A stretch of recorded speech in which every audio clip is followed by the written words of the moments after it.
Bienvenue Au cœur de l'info sur France 24. À la une ce soir, l'armée israélienne qui a lancé des frappes sur la bande de Gaza. On démarre avec l'actualité au Proche-Orient. L'armée israélienne qui a lancé des frappes sur la bande de Gaza ce matin, à l'heure où le monde attend la réponse de l'État hébreu à l'attaque menée par l'Iran. Les appels à la désescalade se multiplient de la part de la communauté internationale afin d'éviter un embrasement dans une région au bord du précipice, précise l'ONU. On fait un point avec Agnès Varamian et Soufiane Yassine. On apprend à l'instant que Joe Biden s'engage à protéger les intérêts américains, dit-il, et ses partenaires dans la région, incluant l'Irak. Les États-Unis ne cherchent pas l'escalade, mais continueront à défendre Israël après l'attaque de l'Iran, a déclaré le secrétaire d'État américain Anthony Blinken. On l'écoute. Cette première attaque directe de l'Iran contre le territoire israélien a été lancée en riposte à une frappe contre le consulat iranien à Damas, imputé à Israël. C'est ce qu'affirme Téhéran. Après ces frappes contre Israël, l'Iran dit considérer l'affaire close et mis en garde Israël. Le risque d'un embrasement suscite l'inquiétude.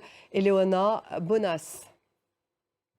Puis l'armée israélienne confirme que 4 de ses soldats en activité dans une zone à la frontière nord ont été blessés pendant la nuit de l'autre côté de la frontière. Le Hezbollah avait dit avoir visé des soldats israéliens ayant franchi cette fameuse frontière, faisant état de 4 soldats blessés. Correspondant Stéphane Amar à Jérusalem.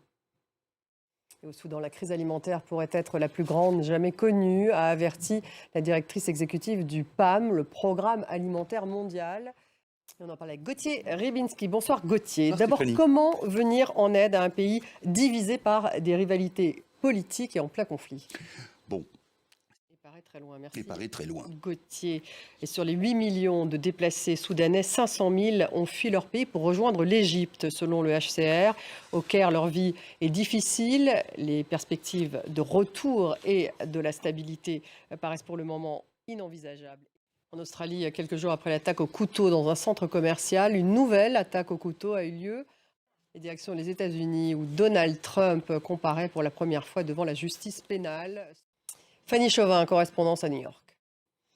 5 ans après l'incendie qui a ravagé Notre-Dame de Paris, le 15 avril 2019, les principaux défis de sa restauration ont été relevés et sa réouverture reste prévue le 8 décembre prochain.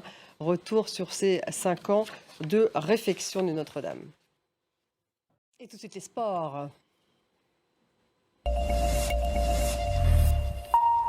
Avec Jules Boiteau. Bonsoir Jules. Bonsoir Stéphanie. Et les JO, bien sûr, on en parle. C'est le débat sur la sécurité, en particulier autour de la cérémonie d'ouverture qui fait toujours débat, même ce matin.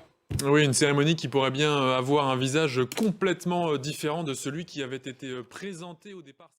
Merci Jules, c'est tout pour les sports. Et merci à vous tous de nous avoir suivis. Restez avec nous sur France 24.